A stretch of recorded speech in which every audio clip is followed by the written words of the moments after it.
Thank you very much for being here today. I'm excited about this webinar. It wraps up our four-part series here over at TPMA. And in the words of like Ozzy Osbourne, we're back at the beginning, right? Where it all started. And what started the webinars, the ideation of it, the drive, the purpose, started with these individuals at different parts intersecting and then coming together. So I want to say thank you, Lucy, Nicole, and Nate for being here today. Lucy, do you mind introducing yourself? Sure. I'm Lucy Dold. I'm the executive director of the Community Foundation of White County. I have been in my role for 3 years and been with the foundation for 6 years. And prior to that, my experience coming into this space has been in case management, so working really closely in the nonprofit space and also education. Thank you, Lucy. Nate, do you mind introducing yourself? My name is Nathan Baker. I'm the Veteran Service Officer for White County, Indiana. I really do appreciate the opportunity to be here. I am one of the ones that had we'll call it a case study done in my county. So it really opened our eyes to some of the things that we could really focus on, do better. It also provided some input on some things we are doing well. So we've taken that report and we are now trying to kind of get those things, these processes and procedures out to other counties. So very happy with how everything turned out, and we appreciate everything you guys have done. Yeah, I can't wait to dive into it and really hear your guys' perspective. Nicole. Hi, thanks for having me. Nicole Roshan. I'm the Director of Advancement for NVETS. I've been with NVETS for about a year. Got about 20 years of nonprofit experience, but the last 10 really focusing on education and workforce development. And NVETS is a terrific organization. We partner with veterans, families, and businesses to facilitate a meaningful transition for military members, and we serve statewide, but I'm based in Warsaw in Northeast Indiana. Thank you, Nicole. I appreciate it. So our back to the beginning, Lucy, you and I met through TPMA because you had a want, right? And you want to talk a little bit what this want was or this idea, and then we'll kind of play it through. Sure. Yeah, that wasn't too long ago. I think it was December that we got together. The foundation this is our third year working in the mental health space, and we had historically been focusing on the youth, but we heard of some regional projects taking place in the community, impacting veteran mental health. And so we were a little curious to dive deeper into this space and touch the other end of the spectrum, besides youth. So it was through a Lilly Gift 8 planning grant that we were able to partner with TPMA. We wanted to identify the needs of our veteran population and get a scope of the assets that are here, not just around mental health, but really the whole landscape in the veteran space. It was quite new to us. So we were able to engage with veterans all across the county, veteran serving agencies that are working here locally as well as regionally and statewide, government and nonprofit leaders. It was just a wonderful, engaging process. And we did that over a period of 3 months, to engage our local folks and capture data that was compiled into this White County report that we're going to talk a lot about today, I anticipate. Yeah, absolutely. And then you introduced me to Nathan here immediately. So back in December, you said Nathan is somebody that we have to have on our high list of stakeholders. And what was the reason? What was the reason that you were like, Nathan, we have to talk to him? Because I remember that email very. I'm curious as well, actually. Yeah. So Lucy, tell us, like, because you had a list for us, right? but Sure. Nathan was right there, right? No one, everybody mattered, but Nathan mattered the most. Well, being so new in the veteran space, hadn't really been that connected to other organizations. But Nathan shows up in the community at different forums and coalitions and is always advocating for the veteran space. So he was already recognized by the foundation as a leader in the veteran space. And I knew that he was knowledgeable. I had heard through various entities and people that he is just a trusted source among not just the groups working in this space, but the veteran population themselves. So he had already had quite a reputation, and I knew he was going to be critical in here. Yeah, Well, absolutely. So, and I have to say that one of the best practices is hearing from you, our client, and saying there's somebody that we really want to seek out, right? So Nathan, I know you, we call you the VSO, right? But you're gonna have to tell our new friends here, what is a VSO? What do you do? And why was Lucy like you first before anybody else in our stakeholder engagement? so I'm definitely not muted. So really, I came into this position almost on accident. There were a lot of coincidences that it happened. I like to move around so professionally. So I do not like to sit in the same spot. Once I feel like something's done, I got to move on. I've been like that really 12, 15 years. I normally stay and I'm upfront about it. And companies have always been okay with that in the private sector. They understand. I'm here to fix a problem, but once it gets fixed, I need another problem or I'm leaving. Nothing personal. I got to go though. I fell into this by accident, and really somebody said, "Hey, this is like unfixable. It's not. There's not a cornerstone issue. It's not a foundation problem, but it's not a policy. It's a mixture of all these different things." Well, I really thought it was going to be more of a 40 hour a week deal. Come in here, get a little bit sorted out, and kind of maintain. Well, we got a few months into it and we realized it's not at all. So the standards weren't necessarily where we thought they should be, and the information training for this position was non-existent. And that is not an exaggeration. My total time receiving training in this job in 5 years is less than 10 hours. No one has ever to this day came to my office and said, "Hey, I'm here to show you how to do anything." You literally get a desk, the county gets you some equipment, and good luck out there. So that really sort of piqued my personal interest in the beginning because I was like, I got to be missing something. Well, a few months in, I realized I'm not missing anything. So I had reached out to some cornerstone people within the state and said, "Hey, I hear you're great at this. How did that happen? What can I do?" So again, Jay Kendall over in Peru, Tim Flynn and Pat Donnelly in Jasper County, they kind of got me on the right path. Once things were starting to go well, then it became more of a how do we get everybody at the same level? So essentially getting to see the proof in the pudding on almost a daily basis of what it is that we do here, as far as getting to see these veterans out in public, getting to see the progress they've made, not just financially, but emotionally, what spiritually sometimes. I mean, really getting to see veterans that have reclused away from society due to either medical conditions, mental health conditions, transition forward. And next thing you know, we're seeing them at football games. We're seeing them in Kroger. We're seeing them at Walmart. That's the proof in the pudding. So the only thing that really separates our office, which again, the recognition is always appreciated. It is, but that's wasn't part of the plan here. And again, I'm overly appreciative that everybody knows Nathan Baker, but the bottom line, it's if you're in this community, you're from here, it's Travis Clark, it's the police chief, it's Kathy Gross, the old mayor, it's Aaron Sims, the now mayor. All three commissioners for White County have the old ones and the new ones. One thing they can all agree on is, hey, if there's something veterans need, we're going to figure out how to do it.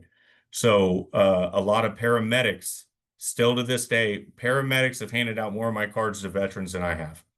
So Really, the only difference between this office and others is we've chosen to rely on the network of people that are already in every community. So instead of sitting here hoping veterans show up and hoping that there's something we can do for them, we've gone with a totally opposite approach. The second we don't have an appointment scheduled and nothing's on the plate, we're out of here. Where can we go? What can we do? We're going to an event this weekend called the Raminator. So that's here in White County. They bring an actual monster truck to a car dealership. Why are we going? Because hey, we have a dead Friday. We call it dead. We don't have any appointment scheduled. We're caught up.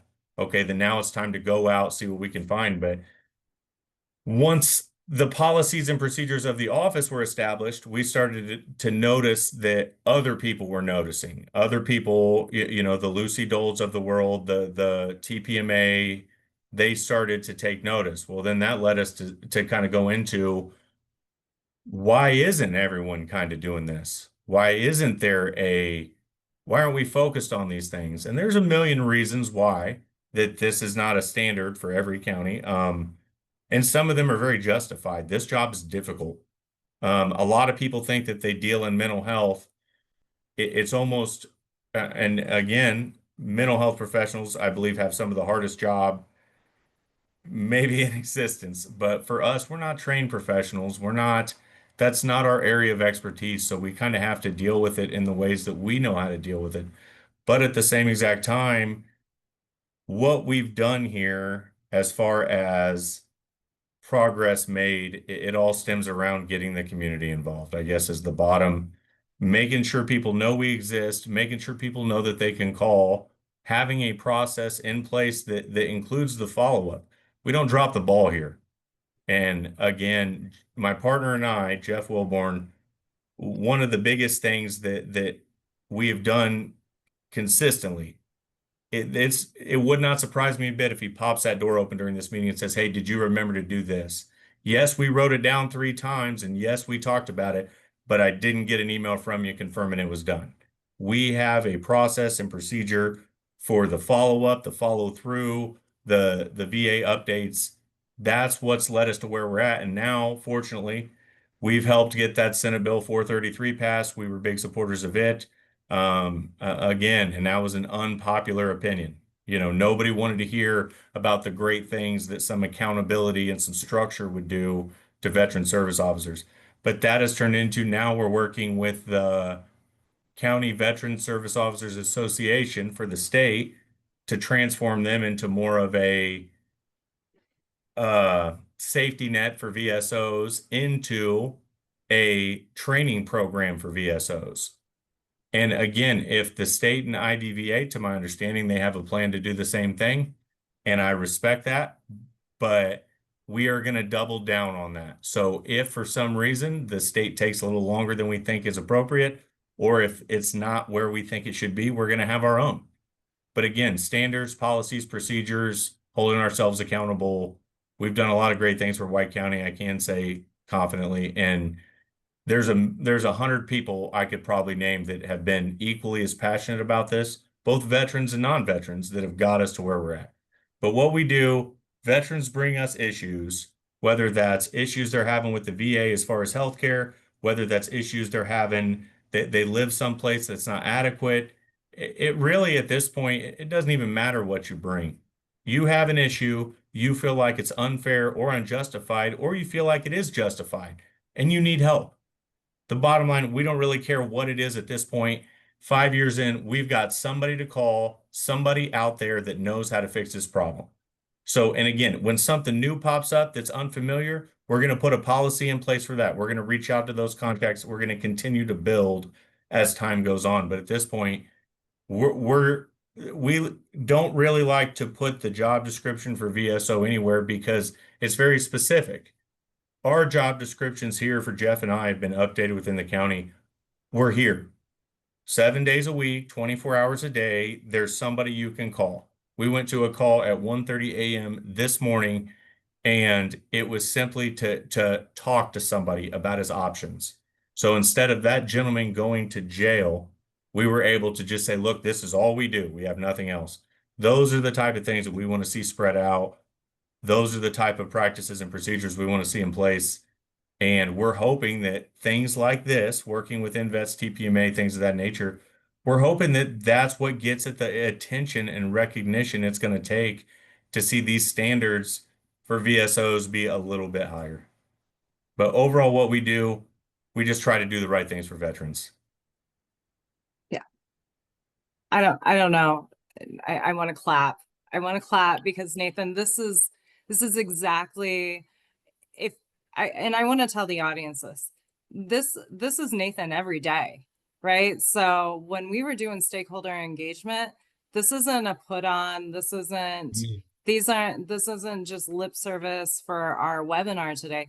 This is the passion that Lucy found and pointed TPMA to really bring into the paper. And the rest of the stakeholder engagement that we did for the paper really started going back to what Nathan is saying: policies, procedures, engagement, being there, being awake, right? At all hours, right? And being able to connect. And as we started forming the paper with Lucy and Nathan, we really started thinking about it in two sections. One of them is this veteran friendly? Because what Nathan had spoke about previously, where when he walked in and said that there's a problem to solve, everything before that seemed very friendly. We're going to wave our flags, we're going to hand out our candy, and then 364 days out of the year, we're just going to act like this doesn't exist, right? But we're going to show up in our red, white, and blue one day a year, and we're supportive. That's not changing systematic structures. That's not helping families, veteran families, all throughout the year. And Nathan may not be using these words that we formed in the paper, but he's living it, right? And he's actionable on it. And that's why I am very proud to say that he's, he won't say it, but when you talk about best in class, right? I have been through the state of Indiana, and there, come up wanting at most VSO offices, right? And did not hear. So I was surprised. So surprised. So, yeah, I want to congratulate your effort, and congratulate all the principles that you are bringing to this role. And I can see why Lucy put you at the top of the list, right? So, I mean, and then one of the things that we started to do as we were working through the paper is what does that look like? How do we bring more veterans to White County? And as we were looking through the stakeholder engagement, I wanted to start introducing Lucy and Nathan to more friends. They need more support, but they also need more people in their community that's going to be able to build it, because you guys are building, right? Nathan, this is going somewhere. Lucy, this is going somewhere, right? How do we get these components? And that's where InVets stepped in. And Nicole, you want to talk a little bit about InVets and the talent attraction that is unlike others in the state? Yeah, absolutely. And it was funny today, we met with our VSO up here in Fort Wayne in Allen County. And so we were just talking about the regional approach versus the statewide approach. There were several initiatives throughout the state that were focused on attracting veterans, attracting transitioning military to Indiana, talking about all the things we talk about: quality of life, low cost of living, great jobs, good schools. And then InVets came around in about 2020, became our own entity after Governor Holcomb rolled out Next Level Veterans. And it all came under one umbrella, which was great. We consolidated a lot of efforts, but we missed out on the piece of really selling the regions and using specific industries, particular pathways, for the different regions to attract the talent. So INVETS travels to over 40 military installations we have relationships with across the US. We've been to Hawaii, Japan, Germany, visiting these different military installations and tapping into their Department of Labor, Department DoD program TAP. So about 2 years before a veteran or military member transition, we connect with them, start telling them about Indiana, about all the opportunities. And a lot of them might be from Indiana and just don't know how to get back to the state or aren't aware of the career opportunities because last time they were in high school and didn't connect with all the other industries across the state and they might want to come back. So we help with that process of looking for jobs for them, translating their resume, ensuring we have the military skills make sense for the civilian skills that we're lining them up with in those specific industries, and do some networking for them, do some resume prep as well as interview prep, and then get them back here to Indiana, connect them with their local VSO, make sure they have access and all the right services here so that they are successful in their life after service. Thank you. I appreciate it. And Dana from INVETS was at our town hall. So one of the components of this was bringing everybody together at the end and hearing from Dana. And I don't want to speak for him, but he called out some actions that he really would hope that White County would see, and that's he wants veteran families to move into White County. He sees the potential, the honest living, the heartland of what Indiana has to offer, and the vicinity of entertainment and jobs, and the things that veterans want to live here, right? So thank you. I appreciate that, Nicole. I do want to start kind of working through the paper. Is Lucy, I'm gonna swing it back to you. Did you have any aha moments in the paper where you're like, I didn't know, this is interesting? I think the biggest surprise, being in the mental health space in a rural community, you're so often faced with barrier after barrier after barrier.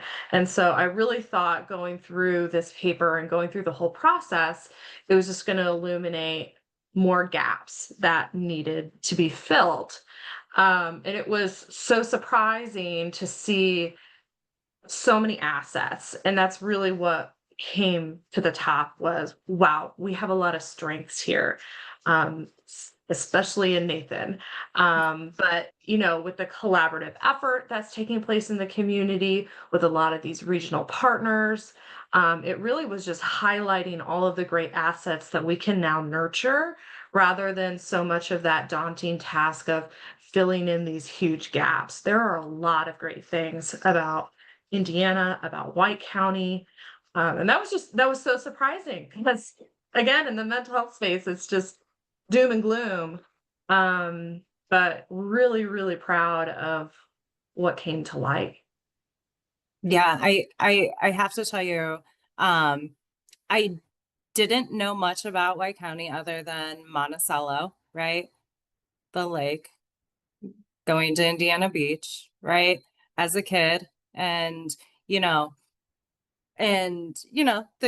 that whole Indiana experience. I had friends that lived on Monticello, on the, just right there. But being able to really dive into seeing that you do have a lot of benefits for veterans, a lot of connections, and realizing that the VSO's office, Nathan's office, is the connector and the networker to a lot of those.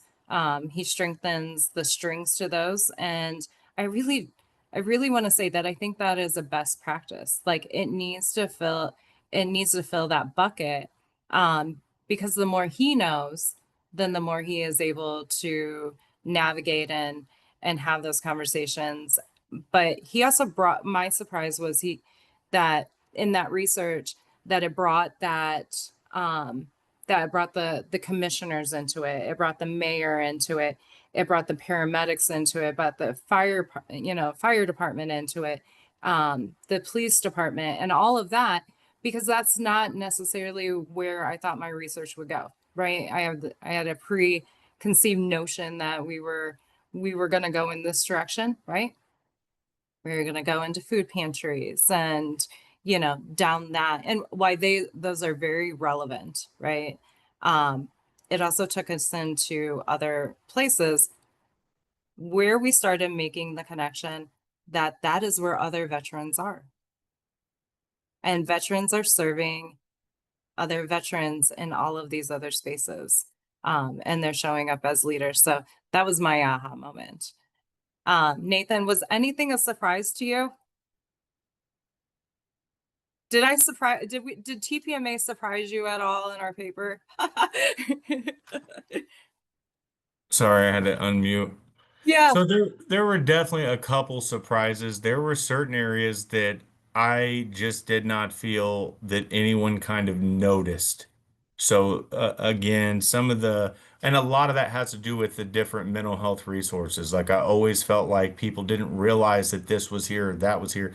So to hear from veterans themselves that, yeah, there's this, there's that, it's like, holy cow, like this, some of this stuff did work. Like it is here, it is being used. I can't call Ford County over in Logan and say, hey, how many White County veterans have you had? So to hear from veterans that like, yes, these are resources that we know about. It's like, okay, so all that background work to get that to where they understand, hey, if a veteran comes in, acknowledge that. If it's a funding issue, we can maybe help with that, to hear that those bridges are being gapped. That was one that really, that made us feel great. The housing issue, the biggest thing for me that I guess I'm gonna tiptoe around, there's a housing issue here in White County. What I did not realize was that is hindering INVETS, that is hindering, we all know, if you live here, there's a housing issue. And it's a complex one because on one hand, we need to grow, we have to grow.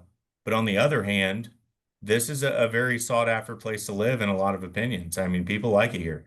So it's like, there's risk and reward with growth. So you have to figure out what that fine line is. But that coming out in that study and not realizing that the local issues that have nothing to do with veterans have a lot to do with veterans. So again, then you go and you dig into the housing issue, you realize it's not a housing issue, it's a water issue. We don't have enough good, clean water for houses set up here. There's an issue there. So a lot of this has led us to work with the Randy Strausser over at somebody help me. Who's Randy Strausser? Economic development. Economic development to see, hey, is there a place that we can be at to just at least hear these issues and kind of better explain, when we're asked these questions, what the county's doing to fix these issues. So then fast forward, it's like now we're involved in maybe a little bit more than we want to be, but again, the end goal stays the same. You're telling us there's an issue, we want to be involved, if not necessarily to help correct it, but to kind of, I don't know anything about water. I don't know anything about how it gets to the house. I don't know. But what I do know is, hey, there's a schedule we're trying to keep. And, one of the ways we've been an asset to that community is saying, hey, we're kind of 2 months behind on this already. Like, how do we bump this along? So even though there's nothing we can do in that situation, just being present, being aware, asking the right questions, ensuring that these people that are making these decisions are aware that veterans are a factor in this. We need people here. But that mixed win, another one that kind of surprised me, some of these veterans don't, if they come here and they get good jobs, there are people out there that don't even mention they're veterans. So INVETS gave a report and it said that they had not one logged veteran that had moved from out of state to White County. Well, now that I have permission from this gentleman to use him as an example, we, about a month prior, had worked with the gentleman, moved him here from Kentucky, and helped him get all set up. We found him a job, all this stuff. Well, what he didn't tell us, INVETS had already tried to talk to him. INVETS had already kind of offered the same thing. Like, there were all these different organizations that he'd reached out to. And again, never followed up anything like that. But it's like, so the disconnect right now that we're trying to figure out who's giving, these organizations such as InVets, who's giving them this information and how positive are we that it's accurate? Are we giving them everything they need to be the asset that they can be? So again, that kind of opened a door for us because I mean, again, still unsure of how they get it, but if it's the VA that's reporting, InVets needs to be aware, hey, this group of veterans isn't in this data. Okay, well now that would give them a better, another avenue to take to find the right people. But so Mhm. again, it really opened a lot of doors. And again, with this study, a lot of people they looked at it negatively at first glance because it did not have the general information that the VA provides us in studies. It didn't have the numbers. It didn't have the compensation and pension numbers, the money from the community care program that goes into the county. And I had to remind them, like, hey, we have all that. If I'm getting a Mhm. study of what I already have, why would I even go? I said, this is telling you about your community engagement. This is telling you about resources that are untapped. I said, Mhm. listen, what would be the sense of getting a duplicate report of something we already know? And and again, some people stood their guns, but other people said, wait a minute, how do I get a study done? Well, now we're on to the right path. And again, the one other one I have on my notes that I don't think I've ever acknowledged, this felt like an attack in the beginning. This whole thing felt like an attack. So I went into this thing unaware of what the end goal was, but and understanding, being able to say now to other VSOs that are on the fence about pushing this or not, hey, any criticism was constructive. This was not a, hey, I gotcha. It was, hey, what can we do to fix it? Well, now that study before it came out, I was conflicted on how it would read. Well, now I can say wholeheartedly it reads the way it should. It's meant to be a tool, it's meant to be an asset. So that study really filled a lot of gaps that we had here. It helped us solve some problems, and it sent us in a couple new directions as well. Things I don't think we would have ever thought of. Housing and water issues. Didn't know that was hindering veterans from coming to work at these companies that we have that are doing a lot for veterans. We didn't know that was a hindrance. Now we do. I appreciate that. Thank you so much, Nathan. You don't know how that makes me feel. It makes me feel really good because when we go into these things, and especially you if you know me well enough, right? You know that I'm passionate about this. This is something that I want to carry on for a long time, right? And hearing that, it does, right? So anytime that we go into a study, we really just don't know, right? And we want to take it with care and consideration. But Lucy, after having our first interview with you, Nathan, and having our first interview with Lucy and getting that launch out, I have to say, I had to bring you gifts. Remember? Like I had to bring you gifts because I was like, I need Nathan to be my friend and have him know that we are in this together. We are all a team. We're gonna get this done right. So I appreciate you now acknowledging that. And um it's good. It's good. So as we did that, I think my aha moment, and then Nicole, I'm really curious about yours. Um, as somebody that does a lot in workforce and education, my aha moment was, where is the education in White County?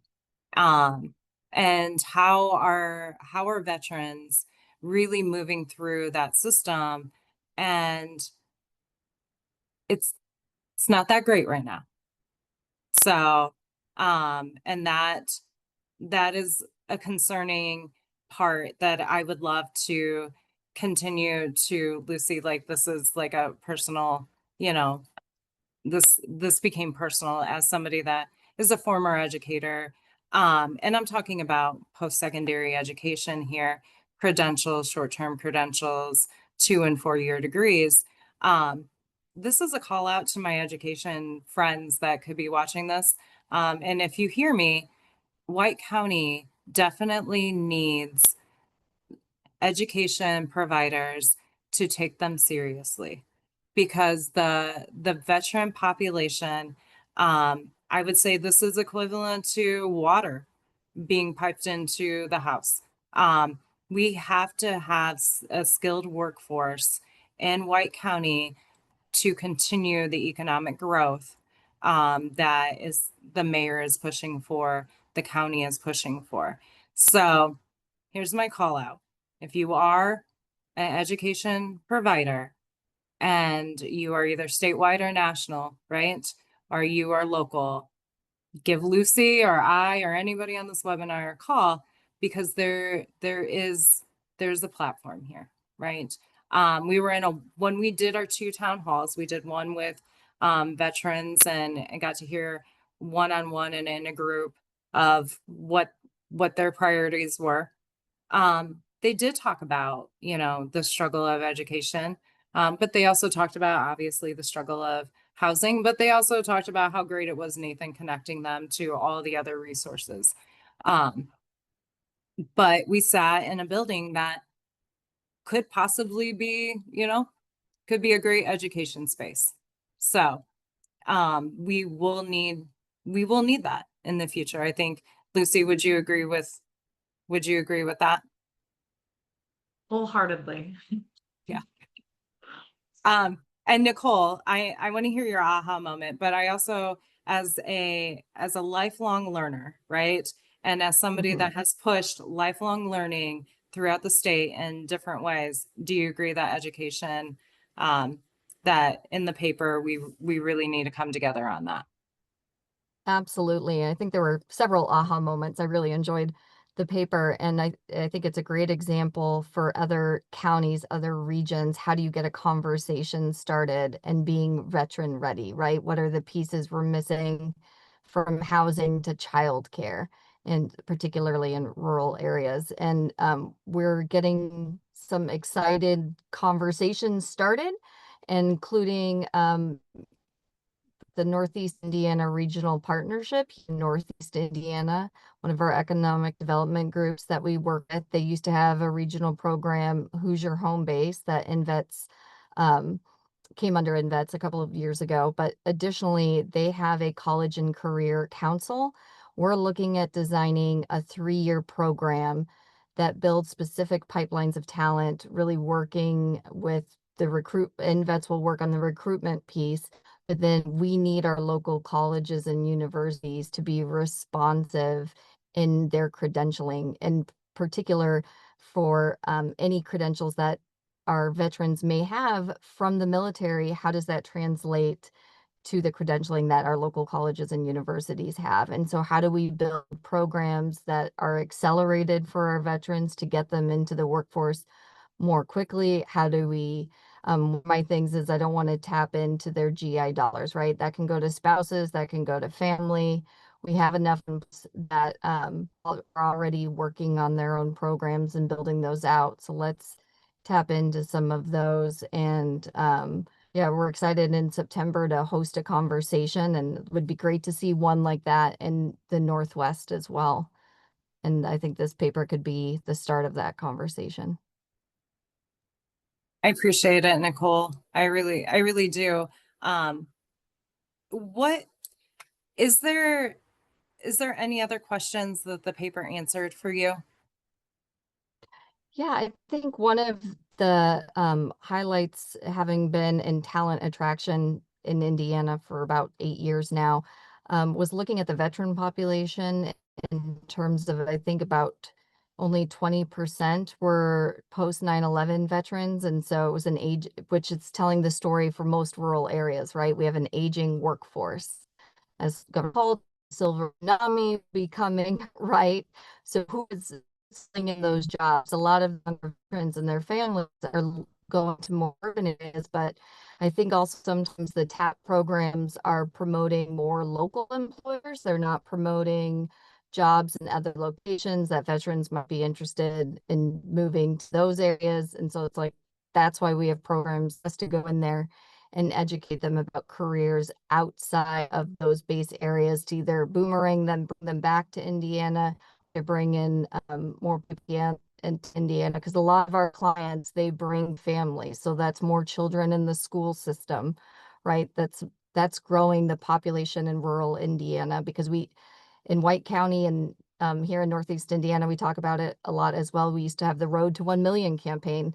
There was a study done, I think, back in 2015 that said we needed 1 million people to move to Northeast Indiana to meet the demand of job growth from our industries. And veterans and veteran families are a key part of that talent solution. Absolutely. And I'm glad you touched on this, because this is one of the things that we put into the paper, and that was the return on investment for veterans that are utilizing the schools, being a part of kind of what Nathan was talking about, the fire department, the paramedics, right? And what the ROI is. So it could be 4-to-1. We've seen 16-to-1 if there's children involved.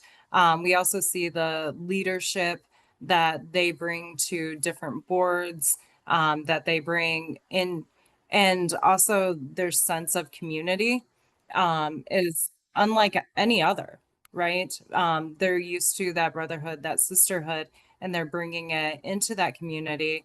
And they continue to serve. Our post 9/11 vets have not yet stopped serving.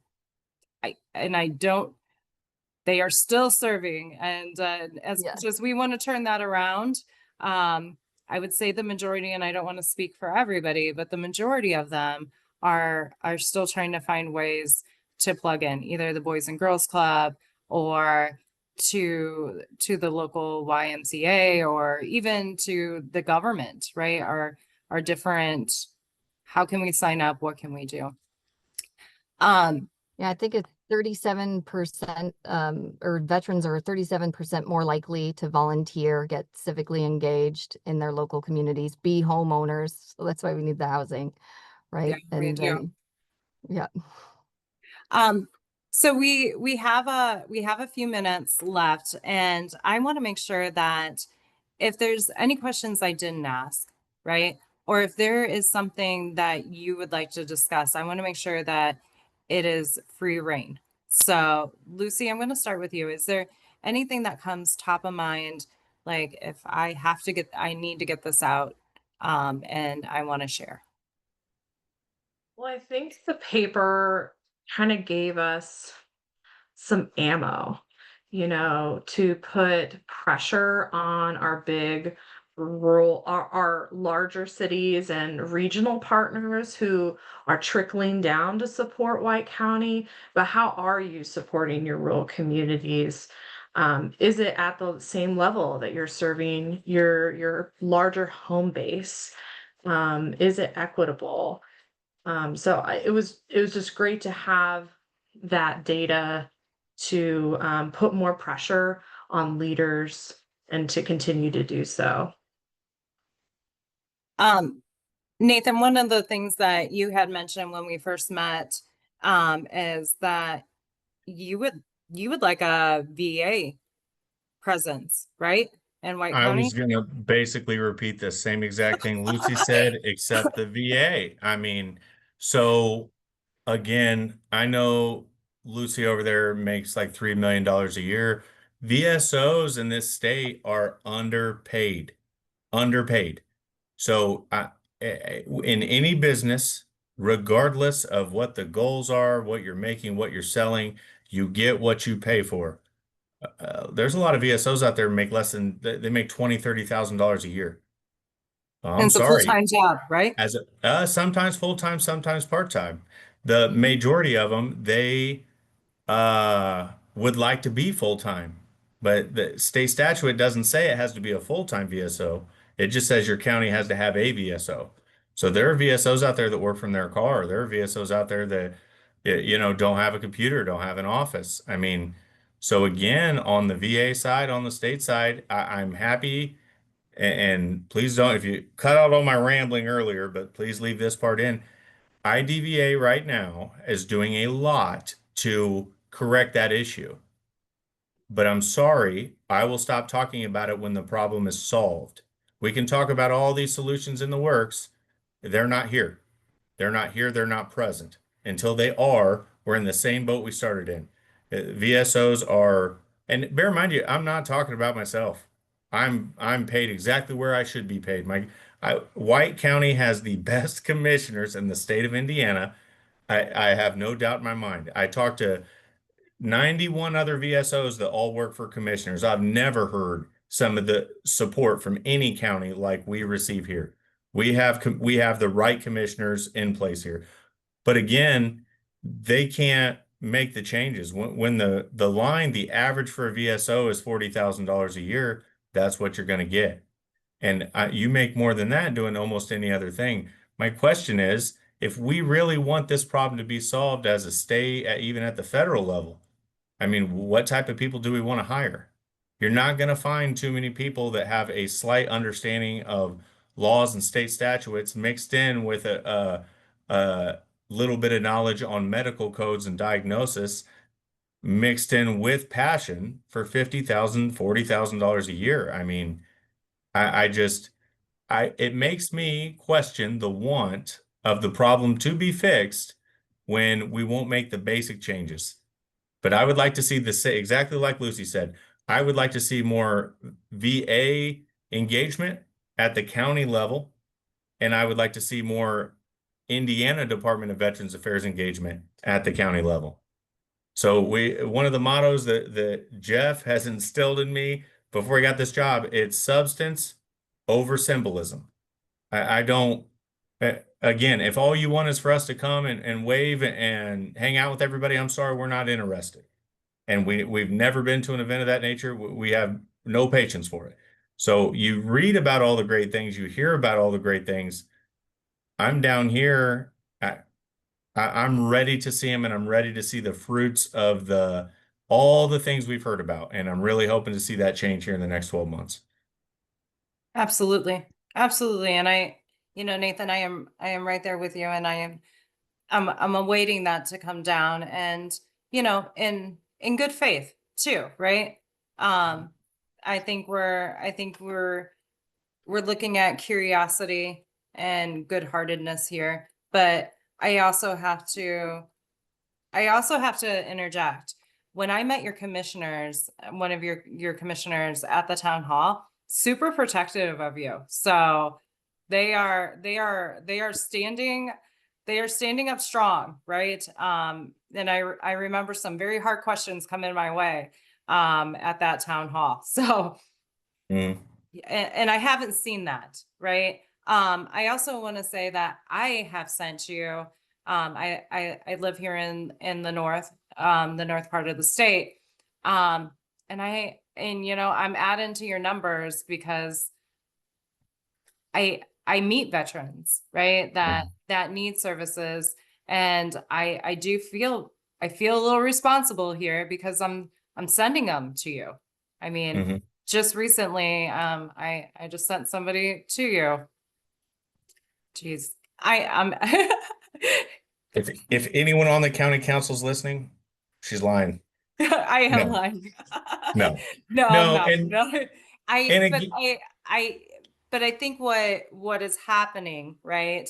And even as somebody that meets veterans and is trying to move them into a better quality of life, what works, right? And as somebody that, you guys read the paper, obviously, and, and me being a part of the paper, I know what works, and that's a best practice. Why wouldn't I want somebody that I know that is hurting or in need of something, or even to change their dependencies or to do those things that they've been waiting years for, right? That come to me on my time off, right? At a car show and say, hey, what are you doing for veterans? I can't get my dependencies changed. And I'm like, I know a guy. And now Nathan's the guy, right? I just need 90 more of them in the state of Indiana. No, not all 90, you know what I mean? But I I need more best practices across the state to make this really work as a system that moves veterans in the right place. I thought you were going to talk about a CBOC. I was wrong. I thought maybe you would want healthcare in White County so we didn't have to drive, right? So you guys didn't have. For the record, I am one of my favorite benefits that veterans have is called the Community Care Program. And I'm conflicted. I think the Community Care Program helps out the local community.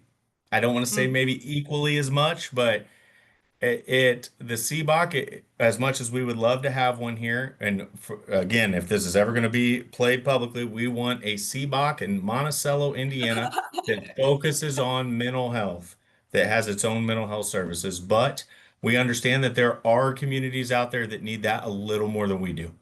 So as much as it is a priority, we would never want to jump in front of, a plethora of studies that show that, hey, whatever county over here is actually in a lot more dire need. So we're pretty happy overall with how the VA has distributed healthcare, especially that the community care program is available to all White County veterans.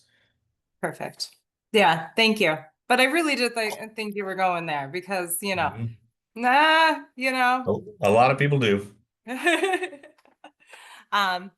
Okay, so we're running up on time. I do want to say thank you. This has probably been some of the most influential work that I've been a part of, and it really started bringing together all the things that I'm passionate about. Plus, I made new friends, and you know that I love meeting new people, right? So I really want to allow you guys to say your goodbyes and any lasting words. It's a free for all now, Nathan. You're off mute. You go Oh, for am it. I? Well, like I said, at the beginning, I was sort of confused on what this was, but after doing some research, I really do feel like this thing was worth the time and energy that everyone put into it.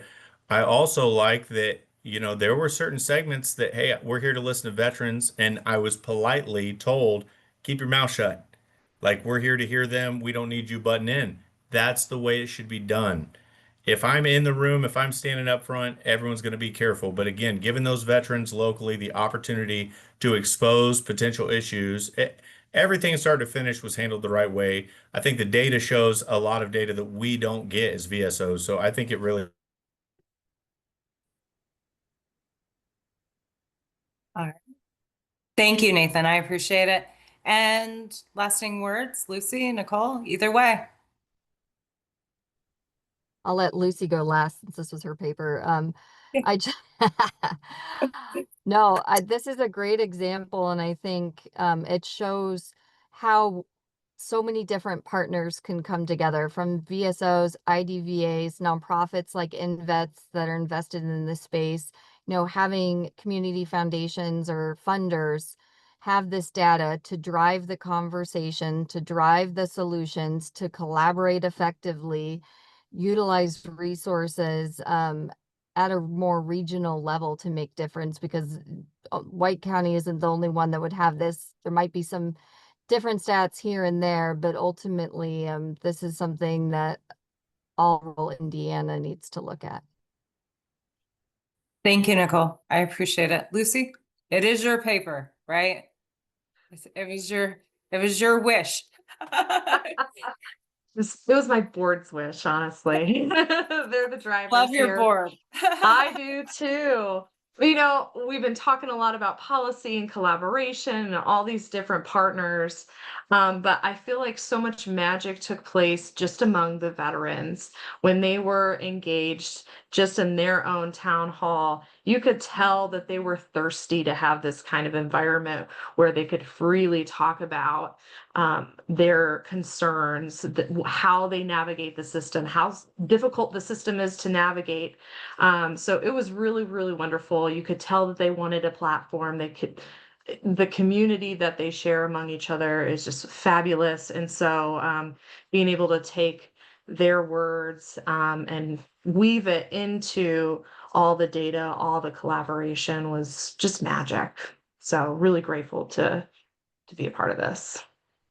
Well, Lucy, Nicole, Nathan, I am so grateful for your guys' time today.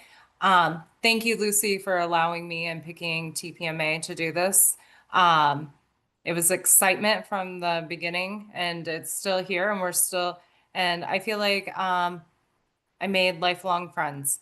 So, if there's anything you guys ever need, you can call me. Well, and we'll still talk.